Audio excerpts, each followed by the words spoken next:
Salam, hər vaxtınız xeyir. Dünya ədəbiyyatı inciləri silsiləsindən söhbətimizi davam elətdiririk. Bugünkü söhbətimiz böyük rus yazıçısı Kuprinin Yasəmən Kolu əsəridir. Şəhərin mərkəzində kiçik bir evdə gənc cavan zabit ailəsi yaşayırdı. Ailənin başçısı gənc zabit şəhərdən xeyli uzaqda olan Səhra polkunda xidmət eləyirdi və indi bugün imtahana getmişdi. O Səhra polkundan şəhərin mərkəzindəki polka yerini dəyişmək istəyirdi. Ailəsinə daha yaxın olmaq üçün burada işləmək istəyirdi. Ona görə də imtahanı var idi. Və evin xanımı, gənc xanım çox böyük intizarla, narahatlıqla ərinin yolunu gözləyirdi ki, imtahanın nəticəsi necə olacaq. Günortadan xeyli keçəndən sonra görür ki, əri gəlir, gənc zabit evə daxil olur, çox əsəbi, çox narahat, əlindəki kağızlar dolu çantanı evin bir tərəfinə qoyub, çox narazı halda deyinə-deyinə ayaqqabılarını çıxartmağa başlayır. Maşa təəccüblə ərinə baxıb, nə olduğunu başa düşmür. Nə oldu, nə oldu? Hər şey bitdi, hər şey bitdi. Bütün arzularım, xəyallarım hamısı puç oldu. Hər şey bitdi. Maşa yenə narahatlıqla soruşur. Axı nə oldu əzizim? Başa sal, nə oldu axı? İmtahanın necə keçdi? Pis keçdi, çox pis keçdi. Hər şey məhv oldu. Mən hər şeyi məhv elədim. Nataşa ərinə baxıb, mən heç nə başa düşmürəm. Sən məni başa sal görüm nə oldu? Sən gördün, mən səhərə qədər əlləşirdim, oxuyurdum, yazırdım. Bəli, görürdüm deyə Nataşa sakit səslə deyir. Mən görürdüm, mən onu nə qədər əlləşdim, yazdım, nə qədər elədimsə, birdən yazının ortasında dəftərimdə vərəqə qələmdən ləkə düşdü. Ağ vərəqə, qara bir ləkə düşdü. Nə qədər istədim o ləkəni oradan silim, o ləkəni silə bilmədim. Axırda məcbur olub qələmlə onun ətrafını səliqəyə salıb kol şəklini verdim. Güya burada bir kol var ki, səliqəli görünsün. Və elə də aparıb verdim professora. Professor bütün yazımı oxudu, heç nə demədi, razılıq ifadəsi var idi üzündə. Birdən mənə çevrilib dedi ki, bu İvanov, burada bu kol şəkli nədir? O səhraları mən yaxşı tanıyıram, orada heç bir kol yoxdur. Mən də burada çox böyük səhv elədim, əzizim, çox böyük səhv elədim. Mən professora gərək düzünü deyəydim. Mən dedim ki, yox, orada kol var. Orada kol var, mən də o kolun şəklini çəkmişəm. Professor üzümə baxıb deyir ki, sən nə danışırsan? Mən o yerləri beş barmağım kimi tanıyıram. Orada heç bir kol yoxdur. Mən yenə də inadkarlıq elədim. Dedim ki, orada kol var. Axırda bilirsən professor mənə nə dedi? Professor mənə dedi ki, sabah səhər gəlirsən, biz səninlə gedirik, o yerlərə baxaq görək orada kol var ya yox. Başa düşürsən bu nə deməkdir? Mən məhv oldum, mən tamam məhv oldum. Mən gərək düzünü deyəydim. Gənc xanım ərinin üzünə baxa-baxa qalır, nə deyəcəyini bilmir. Onlar bu imtahana nə qədər ümid bəsləyirdilər, nə qədər xəyallar qururdular. Ancaq indi hər şey birdən-birə məhv olmuşdu. Qadın baxdı və birdən ağlına nəsə gəldi. Dayan əzizim, dayan, hər şey düzələcək, narahat olma, hər şey düzələcək. Əri arvadının üzünə baxıb, sən nə danışırsan, nə düzələcək, nətər düzələcək, orada nə kol, nə gəzir, orada həqiqətən də heç bir kol yoxdur.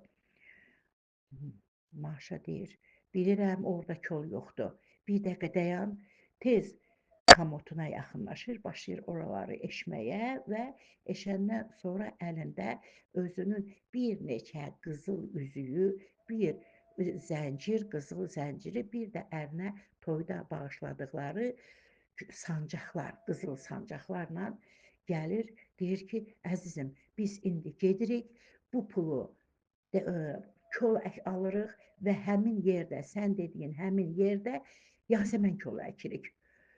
Əri arvadının üzünə key-key baxıb deyir, sən nə danışırsan? Bu gecənin bu vaxtında sən bilirsən, o səhra burdan nə qədər uzaqdadır. Biz ora bu vaxtda necə gedə bilərik? Kolu hardan taparıq? Biz kol əkə bilərik. Sən başa düşürsən nə deyirsən? Maşa dedi, əzizim, sən heç nə demə. Sən heç nə demə. Sən tez geyin gəl. Və özü də tez geyinməyə başladı.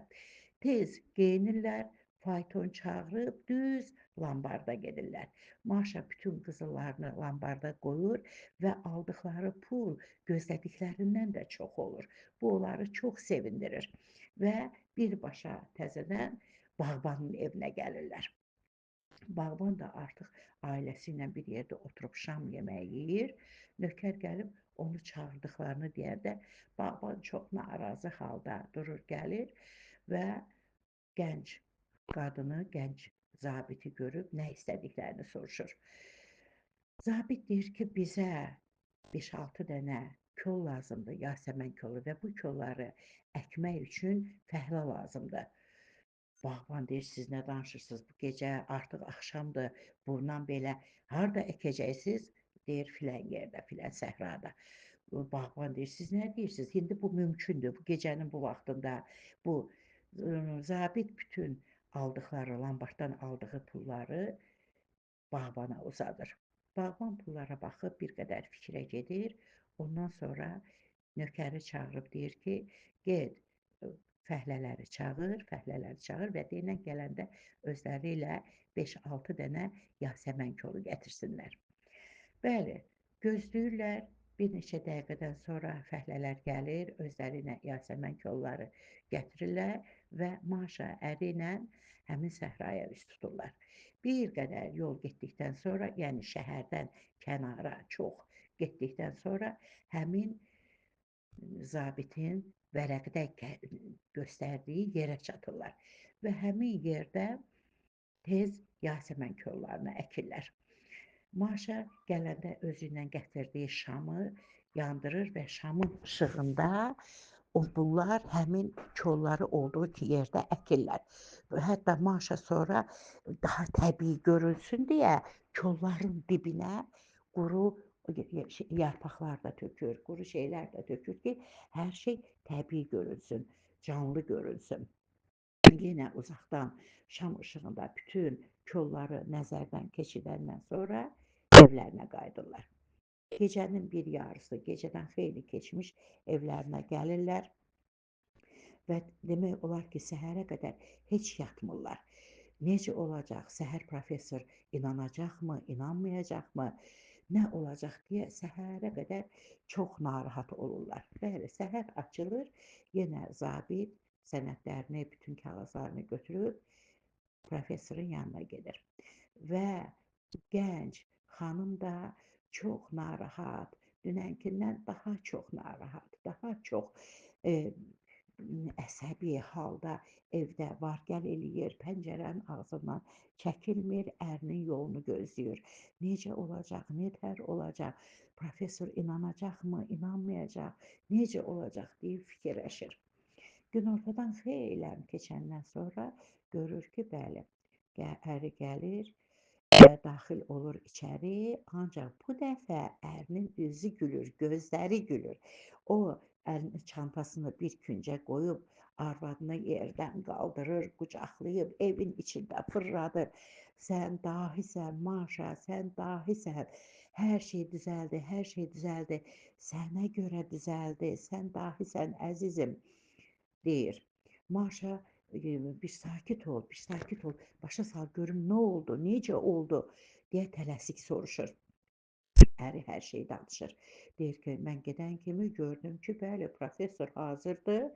Mən çatan kimi də fayton çağırdı, dedi ki, gedirik. Həmin səhraya gedirik. Sən qoca professorla həvəsi görürsən, əzizim. Gör nə qədər həvəsi var, nə qədər işinə can yandıran, işini sevən adamdır. Bəli, biz Iıı, düz həmin yerə qədər getdik. O faytondan düşəndən sonra professor gözlərinə inanmadı. Yasəmən kolları qəşəng dururdu. Baxdı, baxdı Yasəmən kollarına, yaxınlaşdı. Hətta yarpağından da dərib ağzına qoydu. Gördü ki, bəli, həqiqətən də canlı ağaclardır, əkilmiş kollardır. Baxdı, baxdı, sonra üzünü mənə çevirib dedi ki, deyəsən qocalıram, İvanov, deyəsən qocalıram. Mən elə bilirdim ki, bu yerlərdə heç bir kol yoxdur. Deməmiş gör burada nə gözəl yasəmən kolları bitib. Nə olar, daha yaxşı, təbiət gözəlləşir. Daha yaxşı, bunu alqışlamaq lazımdır.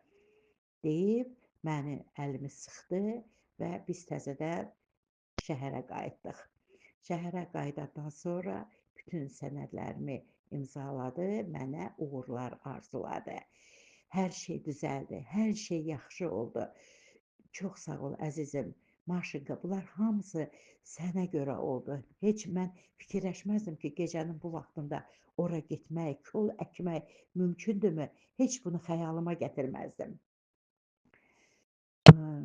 Maşa ərini qucaqlayır və deyir ki, hə, görürsən ki, çox şükürlər olsun, çox şükürlər olsun.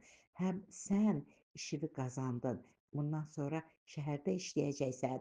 Mən gecələr, uzun gecələr evdə tək qalmayacağam. Həm də səhrada yasəmən kolları bitəcək. Yasəmən çiçək açacaq çöldə, çəməndə. Bilirsən, bu səhrada yasəmən kolunun olmağı nə deməkdir? Görürsən, həqiqətən də professor düz deyir, təbiət gözəlləşir deyib bir-birini qucaqladılar. Əsər çox gözəl əsərdir. Çox gözəl. Kiçik olsa da, süjet xətti çox sadə, bəsit olsa da, əsər çox gözəl əsərdir.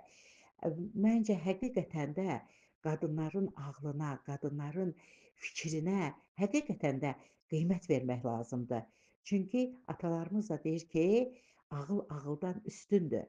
Bəzən həqiqətən də qadınlar daha realist yol göstərirlər, çıxış yolu daha tez tapırlar. Belə gözəl notlarla bugünkü söhbətimizi yekunlaşdırıram. Gələn görüşlərədək salamat qalın.